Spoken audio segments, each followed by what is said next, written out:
Imaginons que tous les jours, vous consommez une substance dans des aliments ultra transformés, par exemple, qui, chez vous, va déclencher une réaction anormale. Et tous les jours, on va avoir cette sorte de micro-inflammation qui va se déclencher. Et au final, en fait, ces micro-impacts, on va dire, vont s'accumuler et générer une réaction qui va être globale. AVS avec Philippe Robichon.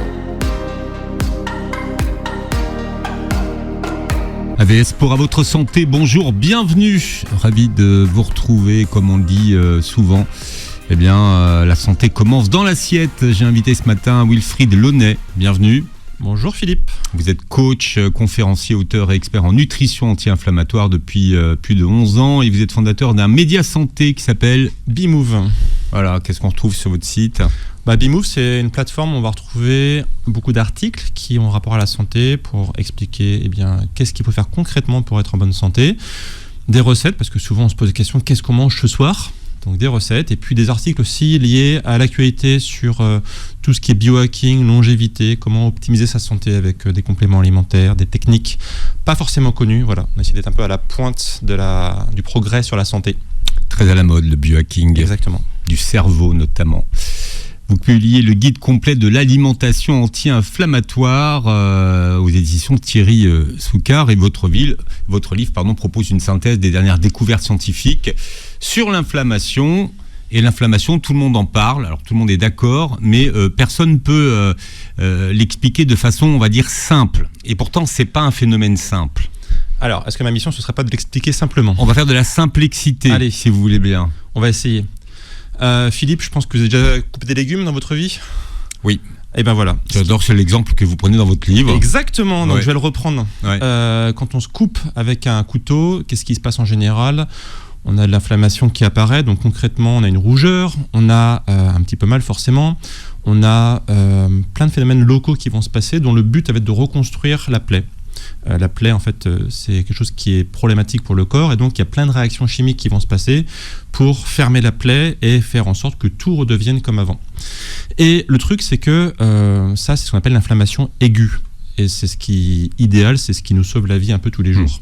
Donc finalement, dans ces cas-là, l'inflammation, c'est quelque chose de bon. L'inflammation, c'est hyper important, sinon on mourrait en fait. C'est ça qu'il faut comprendre. Donc inflammation aiguë. Inflammation aiguë, c'est quand tout se passe bien. L'inflammation chronique, c'est quand tout se passe mal. L'inflammation chronique, c'est quand ces phénomènes qui sont normalement locaux, on va dire, et plutôt temporaires, s'installent de façon prolongée. Et là, c'est pas bon parce que les processus qui ont pour but de réparer votre corps, lorsqu'ils s'installent trop longtemps, vont avoir l'effet inverse. Ils vont avoir un effet délétère sur le corps. Et ça va amener pas mal de problèmes de santé. On va en reparler, je pense, par la suite. Ouais. Mais effectivement, c'est un point de déclenchement de beaucoup de pathologies modernes. Ouais. Alors, vous expliquez dans votre livre, mais il y a des schémas, il y a des dessins, donc c'est beaucoup plus simple à comprendre. Mais comment on passe de l'inflammation aiguë à l'inflammation chronique ? Ouais. Alors, en fait, c'est un état systémique à l'intérieur du corps. C'est-à-dire, en fait, que grosso modo, on va avoir des choses qui attaquent notre corps d'un peu partout. C'est pour ça qu'on parle d'inflammation généralisée ou d'inflammation systémique, comme je l'ai dit. Ça peut être par exemple une inflammation justement locale qui a dégénéré, ça peut être le soleil, ça peut être ce qu'on mange, ça peut être des polluants qu'on a dans notre corps. Et en fait, c'est pas localisé, c'est dans les bras, dans les jambes, dans l'intestin. Ça veut dire que l'inflammation peut toucher toutes les parties de notre corps ? Exactement. Et même le cerveau, qui est censé être protégé par différents systèmes de protection, notamment la barrière hémato-encéphalique, en fait, on se rend compte que les molécules inflammatoires peuvent remonter dans le cerveau et provoquer des problèmes sérieux qui peuvent emmener des maladies type Alzheimer, entre autres. Et là, vous dites que ce sont des réponses incorrectes du système immunitaire. Exactement. Pourtant, au début, la réponse, elle est correcte. Elle est correcte. Puisqu'elle est là pour réparer. Exactement. Qu'est-ce qui fait que cette réponse qui était correcte au départ devienne incorrecte à un moment donné ? Comme j'expliquais, en fait, l'inflammation aiguë, elle a pour vocation à être temporaire. Mais si jamais vous attaquez le corps tous les jours, pour faire très simple, je donne un exemple concret pour être factuel. Imaginons que tous les jours, vous consommez une substance dans des aliments ultra transformés, par exemple. Une substance qui, chez vous, va déclencher une réaction anormale. Parce que votre corps, il en est sensible ou parce que c'est quelque chose qui est problématique. Tous les jours, on va avoir cette sorte de micro-inflammation qui va se déclencher. Et au final, en fait, ces ces micro-impacts, on va dire, vont s'accumuler et générer une réaction qui va être globale. Un peu comme souvent une bonne analogie, c'est le stress. On a le stress aigu, c'est genre un petit coup de chauffe, genre j'ai failli me faire écraser, mais bon, tout va bien. Mais le stress chronique, lui, il est délétère pour la santé. Quand vous êtes tous les jours un peu stressé à une sorte de moyenne, pas très haute, mais constante, c'est délétère. Eh bien, c'est exactement la même chose pour l'inflammation. Alors, vous expliquez le stress. Et en termes d'inflammation, il y a ce qu'on appelle le stress oxydatif. Exactement. Shkun, stress oxydatif. Alors, le stress oxydatif, faut comprendre que dans le corps, il y a deux choses qui vont venir en opposition et qui doivent être en équilibre. Il y a d'un côté ce qu'on appelle les radicaux libres. Donc, les radicaux libres, c'est, pour faire très simple, des sortes de petits missiles qui servent à la base, au tout début, pour le système immunitaire, à défendre votre corps contre les virus, les bactéries, etc. Donc, ce sont des molécules qui, notamment, ont perdu un électron. Alors, très basiquement, on va dire que ce sont des molécules qui sont très réactives. On va dire que ces molécules-là, elles ont tendance à interagir avec tout ce qu'elles rencontrent, en fait, quoi. Et quand il y en a en petite quantité, c'est très bien, ça permet de se défendre, mais quand il y en a en grande quantité, là, ça peut être problématique. C'est-à-dire qu'en petite quantité, ce sont des amis, et en grande quantité, ce sont des ennemis, c'est ça qu'il faut comprendre. Tout à fait. Ouais. Voilà. Et dans le corps, le corps est bien fait. On a une sorte de tampon, on va dire, pour expliquer ça, qui permet de compenser l'excès. Donc, ce qu'on appelle les antioxydants. Les antioxydants, ils vont venir réagir à la place de vos cellules, parce que les petits missiles, les radicaux libres, s'ils s'attaquent vos cellules de votre corps, eh bien, les cellules, elles vont donc se dégrader, voire mourir. Et donc, vous allez, comme ça, vieillir prématurément, vous pouvez avoir des endroits de votre corps qui sont attaqués en permanence. Et pour lutter contre ça, le corps a des antioxydants. Ce sont des molécules qui vont venir réagir à la place de vos cellules, un peu comme des leurres en fait.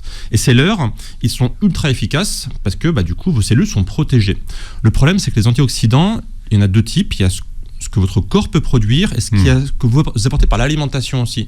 Et le problème, c'est que quand on n'a pas une alimentation qui est optimale, eh bien, la quantité d'antioxydants va être pas très importante dans le corps. Donc d'un côté, vous allez avoir beaucoup de radicaux libres, peu d'antioxydants. Et en fait, la différence entre les deux, c'est ce qu'on appelle justement le stress oxydatif. Quand vous avez trop de radicaux libres, donc trop de missiles par rapport aux leurs, eh bien, votre corps, il est attaqué, il est en danger, on va dire. D'accord. Ils viennent d'où, les radicaux libres ? Alors, les radicaux libres, ils peuvent venir de plein d'endroits différents. Donc, un exemple très simple, si vous fumez, par exemple, vous allez apporter une quantité astronomique de radicaux libres dans votre corps parce que ça attaque votre trachée, ça attaque vos poumons, ça attaque votre langue, votre bouche. Si vous restez trop longtemps au soleil aussi, vous allez apporter une très grande quantité de radicaux libres.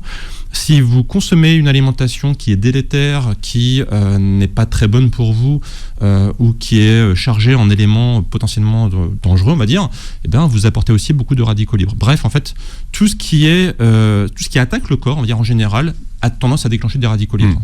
Alors, quand on parle d'oxydation, on voit très bien ce que c'est sur une pièce ou sur un fruit qu'on laisse à l'air libre, mais en termes d'inflammation, en quoi elle consiste, cette oxydation ? Alors, cette oxydation, en fait, elle va, donc comme j'expliquais, les radicaux libres vont venir attaquer les cellules, les dégrader. C'est-à-dire que concrètement, vous avez une cellule qui est en bonne santé et à côté, vous avez un radical libre. Et bien, le radical libre, il va venir près de la cellule et dégrader sa surface. Et ça peut même attaquer l'ADN, en fait. Et là, du coup, votre cellule, elle est endommagée. Donc, il y a des processus de réparation, mais parfois, ces processus sont tellement...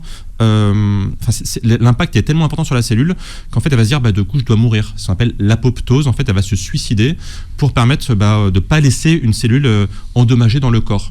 Alors, quand ça arrive un peu de temps en temps... C'est ce qui se passe quand on fait le jeûne. C'est ça. Quand on jeûne... c'est pas l'apoptose ? Non, c'est pas l'apoptose. C'est la quoi ? Quand on fait le jeûne, c'est... le nom m'échappe, il y a un trou de mémoire. On va trouver pendant la page de Puse. Non, donc ça s'appelle l'apoptose. Voilà, donc là, vos cellules se suicident. Si ça arrive très ponctuellement, c'est pas gênant. Mais quand vous avez ce stress permanent dans votre corps, eh bien, vous allez dégrader comme ça. Vos cellules vont se dégrader et trop vont mourir. Et donc, ça génère du coup un vieillissement prématuré, dans un cas un peu avancé, voire même jusqu'à des cancers en fait. Est-ce qu'on sait ce qui neutralise les radicaux libres ? Les antioxydants, principalement. C'est ça. Donc vous devez consommer... en fait, pour avoir suffisamment d'antioxydants, il y a deux choses à faire. D'une part, avoir une bonne alimentation qui va apporter beaucoup d'antioxydants exogènes, donc c'est-à-dire très riches en légumes, en fruits. Par exemple, si vous prenez des baies, genre les myrtilles, eh ben, vous avez ça s'appelle les anthocyanes, qui sont extrêmement riches ce sont des antioxydants qui vont venir justement participer à diminuer le stress oxydatif. Et ce qu'il faut aussi, c'est avoir aussi une bonne production endogène. Autrement dit, que votre corps sache fabriquer suffisamment d'antioxydants. Un exemple, c'est le glutathion, par exemple, qui est un des plus puissants antioxydants du corps, qui a tendance à diminuer avec l'âge, mais avec certains types de compléments alimentaires, on peut le booster. Un autre antioxydant qui est très puissant, c'est la mélatonine. La mélatonine, donc l'hormone du sommeil, qui vous aide à dormir le soir, c'est un très puissant antioxydant. Donc si vous avez un sommeil qui est un peu pourri, vous vous privez d'un super antioxydant. Par exemple, vous parlez des myrtilles, est-ce que ça fonctionne avec des myrtilles congelées ? Complètement. Ouais. Oui, ça, là-dessus, il n'y a pas de problème. Ouais. Et la mélatonine, alors il faut en prendre à quelle dose pour idéalement, il faut que votre corps vous en produise tout seul, en fait. Normalement, il n'y a pas besoin de se substanter. Non. Ouais. Moi, je recommande la complémentation en mélatonine pour les gens, par exemple, qui ont vraiment des très gros problèmes de sommeil, ou alors qui subissent des décalages horaires, ou qui travaillent genre sur les 3-8, etc. Mais en général, il faut essayer de laisser le corps faire, parce que le problème, c'est que si vous lui fournissez trop de mélatonine via des compléments, lui, il peut devenir fainéant et en produire moins naturellement. Et du coup, vous avez encore plus de problèmes, voire devenir dépendant à la supplémentation en mélatonine. Donc attention, parce que c'est une béquille qui peut avoir des... Voilà. Exactement. Ça peut avoir des revers. Exactement. Voilà, on parle de l'alimentation anti-inflammatoire ce matin avec mon invité Wilfried Launay, qui est coach, conférencier, auteur et expert en nutrition anti-inflammatoire et qui publie le guide complet de l'alimentation anti-inflammatoire chez Thierry Soucard. On se demandait tout à l'heure comment s'appelle ce phénomène de recyclage cellulaire pendant le jeûne du mois de Ramadan. On a retrouvé, c'est l'autophagie. Voilà, petit trou de mémoire, ça arrive. L'autophagie, c'est un phénomène qui est super intéressant parce que le corps se recycle. En fait, il va utiliser, c'est un peu ses propres déchets pour en fait ses propres besoins. Donc l'avantage, c'est que quand on arrête de manger, le corps il va aller recycler. Et ça, c'est plutôt aussi un processus anti-inflammatoire, justement, puisqu'on parle de ça. L'alimentation anti-inflammatoire, tout le monde en parle, et pourtant c'est pas un régime à la mode, tendance à suivre pour quelques mois.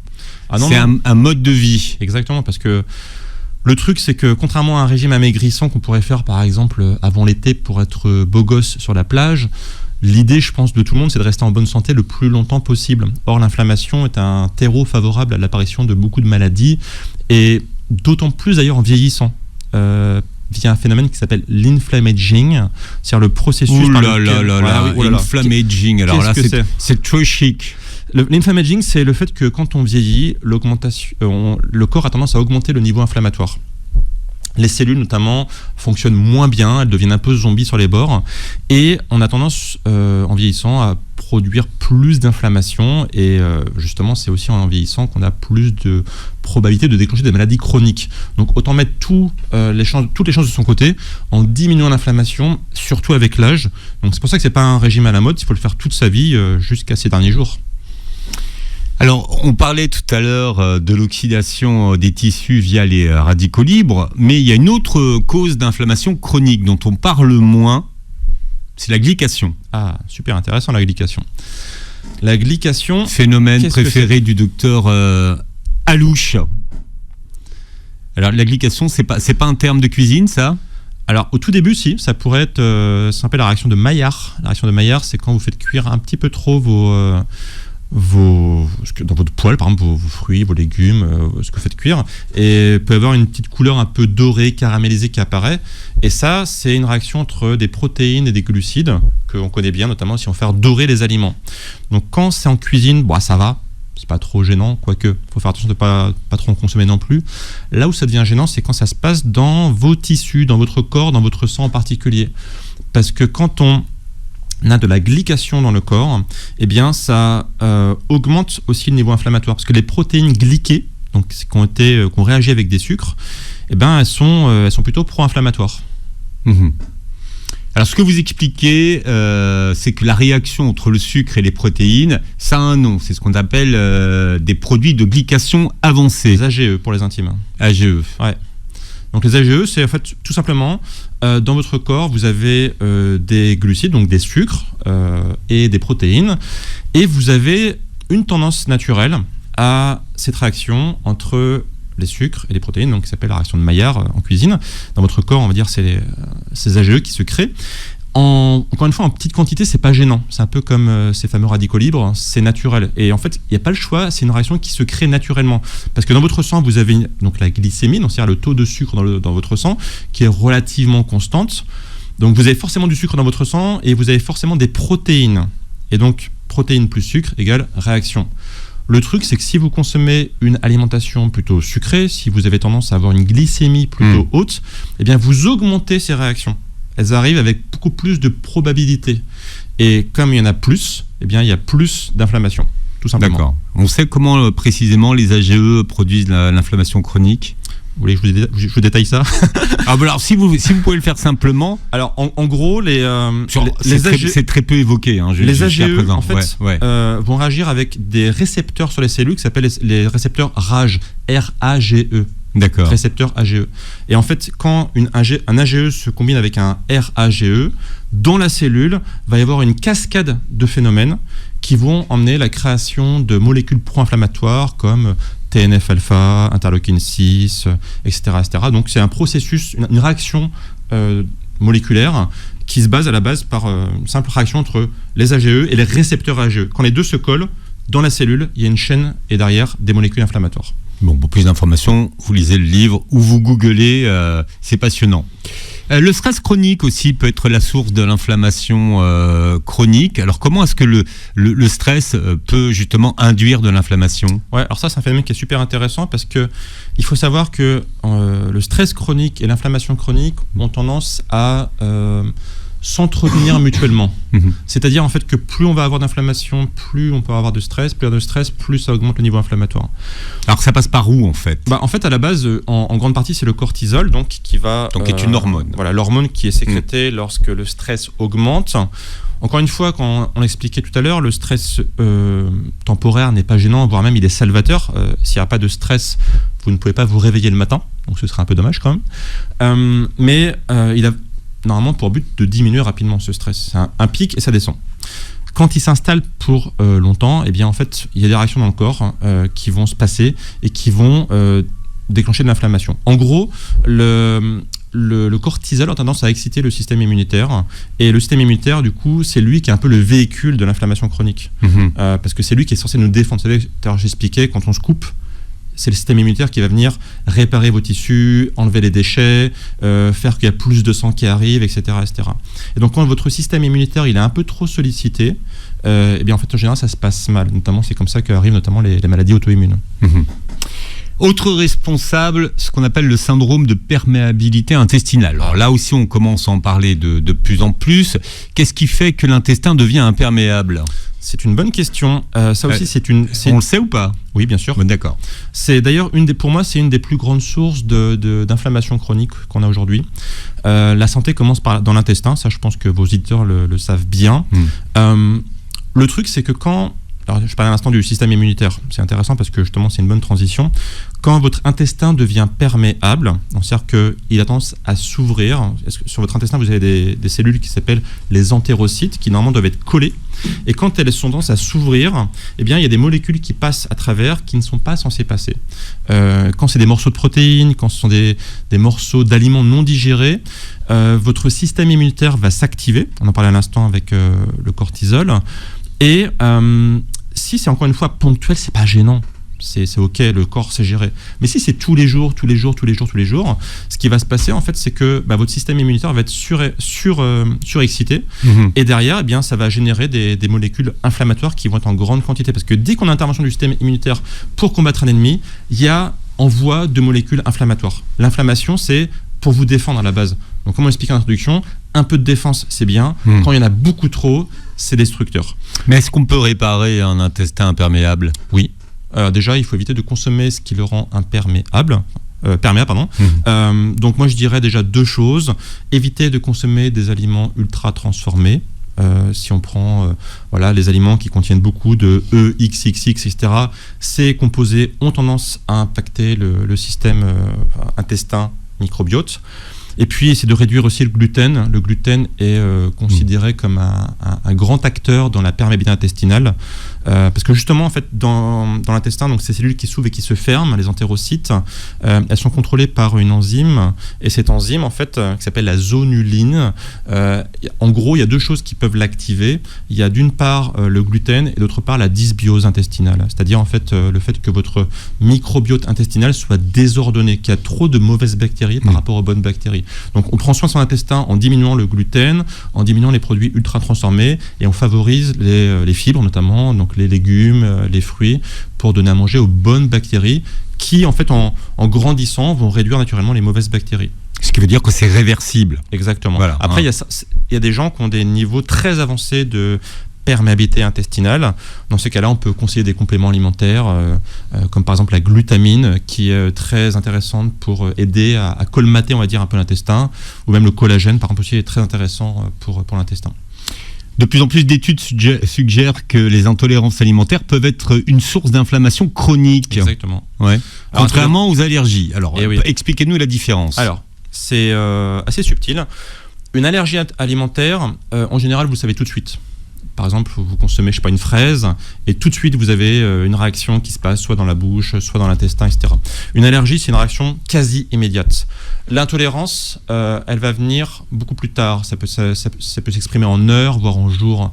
Donc, par exemple, ce qui peut arriver, justement, c'est que vous digérez un aliment, et c'est quand il va arriver au niveau de l'intestin que va y avoir des problèmes, parce que si vous avez un intestin justement qui est perméable, eh bien des substances vont passer, et c'est là que le système immunitaire va se déclencher et que ça va générer des réactions sur votre peau, sur votre état de fatigue générale, sur votre état cérébral. Donc en fait, pour faire très simple, l'allergie c'est une réaction immédiate, l'intolérance c'est une réaction différée. Sur la durée, exactement. Finalement. Ouais. On dit souvent que les oméga-3 sont plutôt anti-inflammatoires et les oméga-6 plutôt pro-inflammatoires. Or, notre alimentation est trop riche en oméga-6 et pas assez riche en oméga-3.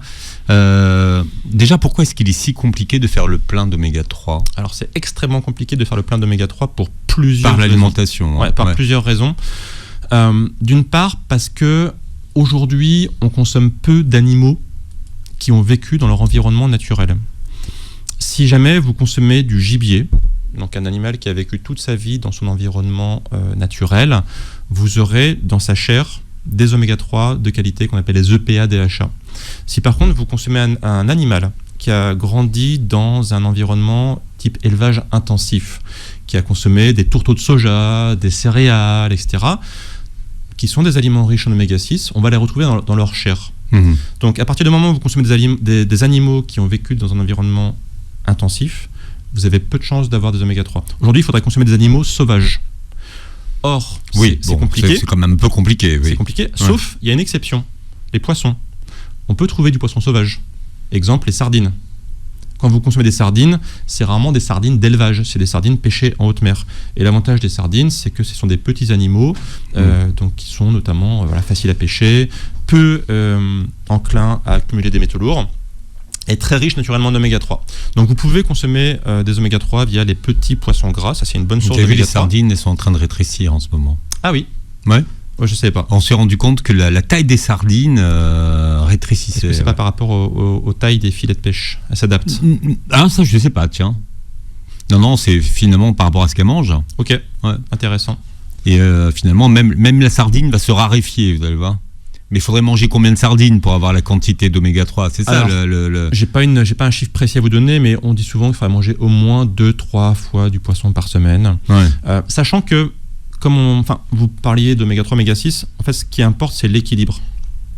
Donc, si vous mangez 3 fois du poisson par semaine, mais qu'en même temps, vous consommez beaucoup d'oméga 6, parce que vous avez une alimentation qui est très riche en aliments transformés, vous consommez beaucoup d'huile de tournesol, etc., vous aurez beau manger 3 fois par semaine des poissons gras, ça ne sera peut-être pas suffisant, parce qu'en fait, il faudrait idéalement un équilibre oméga 3, oméga 6 qui soit de 1 pour 3 ça serait pas mal. Or, aujourd'hui, on se rend compte que l'occidental moyen, c'est plutôt proche de 1 pour 15, voire 1 pour 20. Donc, c'est totalement déséquilibré. Voilà, on vous explique ce matin en quoi consiste l'alimentation anti-inflammatoire avec mon invité Wilfried Launay, qui est expert en nutrition anti-inflammatoire et qui publie le guide complet de l'alimentation anti-inflammatoire aux éditions Thierry Soucard. Et votre aventure avec l'alimentation anti-inflammatoire a commencé pour vous aussi par la lecture d'un livre. Exactement. Il y a à peu près 11 ans, j'avais pas mal de problèmes de santé, qui n'étaient pas forcément des gros problèmes de santé. On va dire que c'est des petits symptômes que j'avais, type acné récurrente, rhinite, allergie chronique, problèmes intestinaux, fatigue générale, etc. Et je pensais avoir pas eu de chance à la loterie génétique, on va dire. Sauf qu'un jour, mon ami de l'époque m'a offert un livre qui s'appelle Le régime paléo, sur le régime paléo. Le modèle paléo, c'était le livre précisément. Et étant de formation scientifique, j'ai bien aimé son approche parce qu'il expliquait de façon très claire et expliquée par la science comment l'alimentation pouvait avoir un impact sur la santé. Et j'étais un peu sceptique, mais j'ai néanmoins testé sur moi-même. Et c'est Marion Kaplan, non?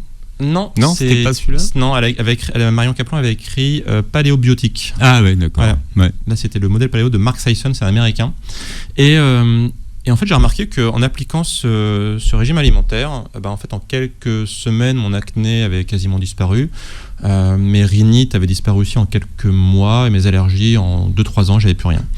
Et je me suis dit que c'était quand même dommage que ça reste dans un milieu confidentiel et je me suis donné pour mission de transmettre la bonne parole et d'aider le maximum de personnes à retrouver la santé par l'alimentation. Et vous êtes devenu un expert. Exactement.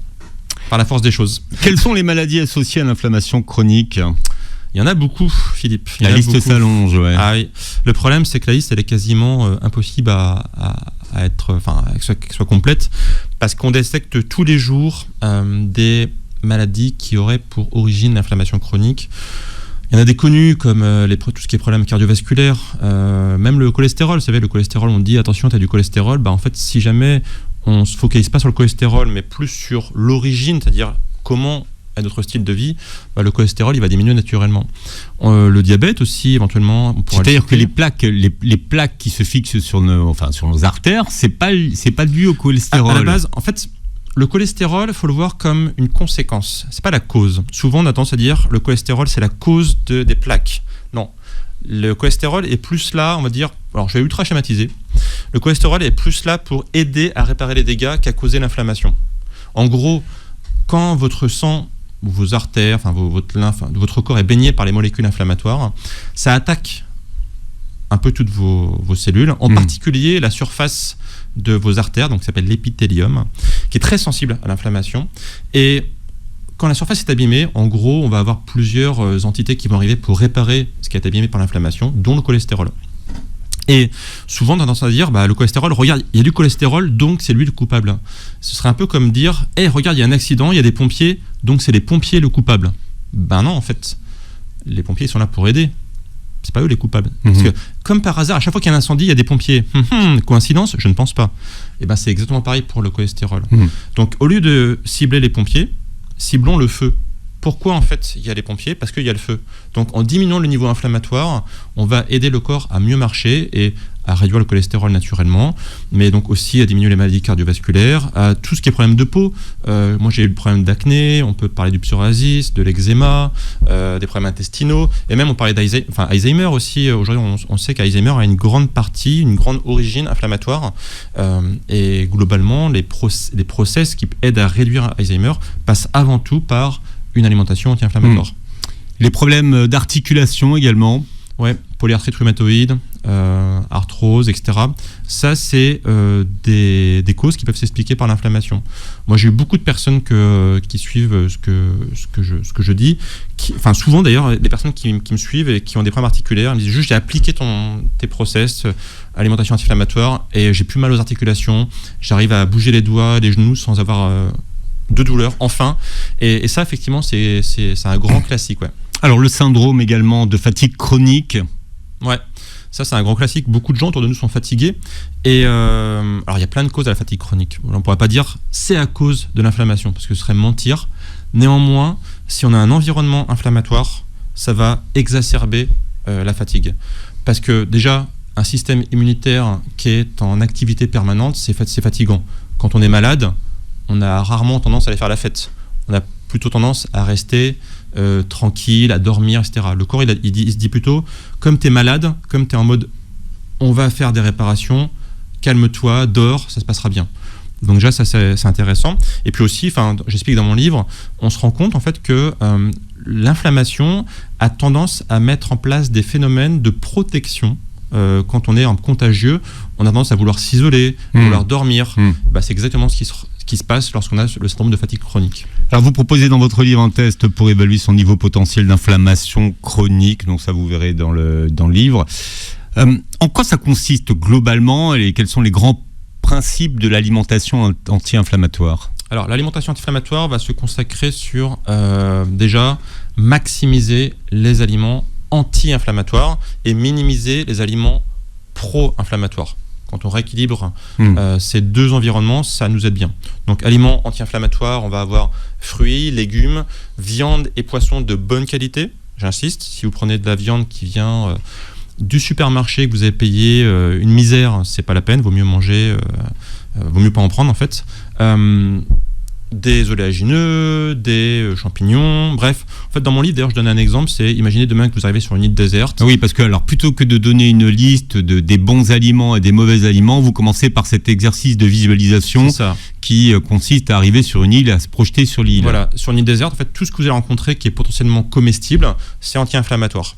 Donc vous allez rencontrer quoi ? Des fruits, des légumes, des animaux sauvages, on en parlait tout à l'heure, animaux sauvages, des poissons, des crustacés, des champignons, des baies, tout ça c'est anti-inflammatoire.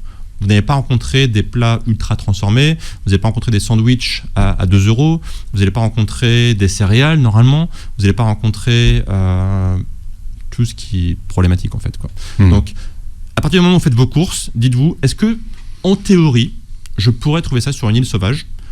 Si la réponse est oui, il y a de fortes chances que ce soit anti-inflammatoire. Si la réponse est non, c'est de fortes chances que ce soit pro-inflammatoire.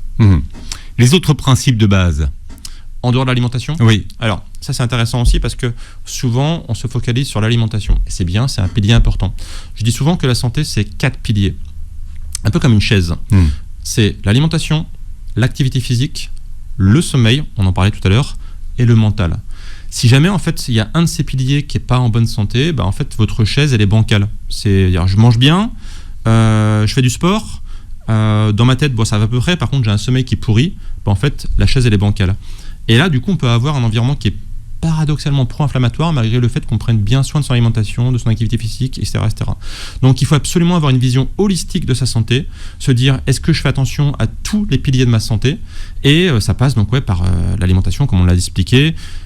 L'activité physique, parce que la sédentarité est hautement pro-inflammatoire, un sommeil de grande qualité, notamment privilégier le sommeil profond, parce qu'on l'a dit tout à l'heure, la mélatonine est hautement anti-inflammatoire, et puis prendre soin de son mental aussi, on a parlé du stress, bichonner son mental en diminuant le stress et inversement en ayant de la gratitude, en étant plutôt quelqu'un de positif, d'enjoué, et là on aura globalement un état d'esprit pro-inflammatoire. Et le tabagisme ? Ah là là, le pire truc qui peut exister pour l'inflammation. Tout à l'heure, on parlait des radicaux libres.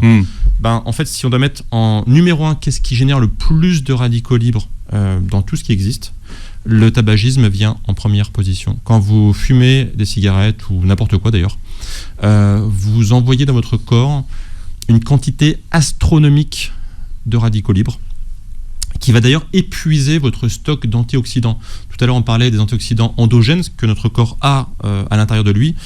Quand vous fumez, vous épuisez ce stock d'antioxydants parce qu'en gros, vous prenez ce stock pour lutter contre les effets du tabagisme, sauf que votre corps a besoin de ces antioxydants pour lutter contre les bactéries, les virus ou même tout simplement des désordres qui peuvent arriver dans votre corps, genre par exemple une cellule qui commencerait à se développer qui serait cancéreuse, mais comme il n'a plus les armes pour lutter pour, vous augmentez statistiquement le risque de déclencher des maladies graves, dont le cancer.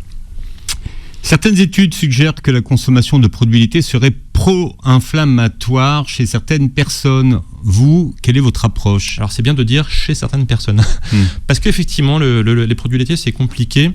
Ça je l'ai vu, on a fait une émission pour les produits laitiers, c'est très compliqué. C'est très compliqué parce de faire passer les messages. C'est pas binaire, c'est pas genre c'est bon, c'est mauvais. La réponse, que pas beaucoup de gens aiment, c'est ça dépend. Ça dépend d'où vient le lait. Est-ce que ça vient d'une vache qui a consommé principalement des céréales ou des tourteaux de soja? Du coup, si c'est le cas, le lait sera riche en oméga 6. Si c'est une vache qui a consommé de l'herbe dans quasiment toute sa vie, le lait sera plutôt riche en oméga 3, donc ça c'est une bonne chose. Est-ce que déjà, donc voilà, après, est-ce qu'on a suffisamment d'enzymes aussi pour digérer le lait? Le lait contient du lactose, donc un sucre dont notamment on n'est pas censé pouvoir, qu'on ne doit pas pouvoir digérer, parce que le lactose, on doit pouvoir en consommer que quand on est petit au sein de notre mère. Et normalement, on doit perdre cette enzyme en grandissant. Or, on se rend compte que la population européenne a tendance à conserver cette enzyme, donc via la sélection génétique, notamment dans les pays nordiques, notamment tout ce qui est Suède, Danemark, Norvège, etc. Ils ont un fort taux de tolérance, on va dire, au lactose, alors qu'inversement, des populations comme les Asiatiques, par exemple, les Japonais, les Chinois, eux, ils n'en ont quasiment pas, ils ne peuvent pas tolérer le lactose, en fait. Donc ça va dépendre de chacun. On n'a pas tous la même tolérance au lactose, on n'a pas tous la même tolérance aussi à la caséine, qui est une protéine qu'on trouve dans le lait, et qui peut déclencher des réactions inflammatoires. Donc là, pareil, il y a plusieurs types de caséine. Il y a la caséine du lait de vache, je simplifie, et la caséine qu'on va trouver dans les laits des petits animaux, comme les brebis ou les chèvres. Et en général, on se rend compte que on tolère mieux les laits des petits animaux. Et il y a aussi les facteurs de croissance. Les facteurs de croissance, c'est en gros ce qui va faire grandir l'animal, parce qu'à la base, le lait de vache est fait pour transformer un veau en vache, assez rapidement d'ailleurs, en prenant plusieurs centaines de kilos par mois, enfin par an en tout cas. Et ces facteurs de croissance dans notre corps, ils peuvent être problématiques. Or, on se rend compte que les facteurs de croissance des petits animaux, type chèvres et brebis, ils sont moins puissants parce que c'est moins des gros animaux, on va dire, quoi. Ils se rapprochent plus du poids d'un humain. Donc voilà, tout ça fait que c'est compliqué. Et en fait, après aussi, il y a les produits laitiers, il y a le lait, il y a les yaourts, il y a le kéfir, il y a... Donc voilà, c'est pas simple en fait. Il faut étudier au cas par cas et tester différents types d'aliments. Et quoi qu'il arrive, toujours choisir des laits ou des produits laitiers de qualité. Ce serait une seule chose, c'est si vous voulez consommer du lait, choisissez toujours du lait de qualité. Oui, il faut aller à la ferme. Idéalement.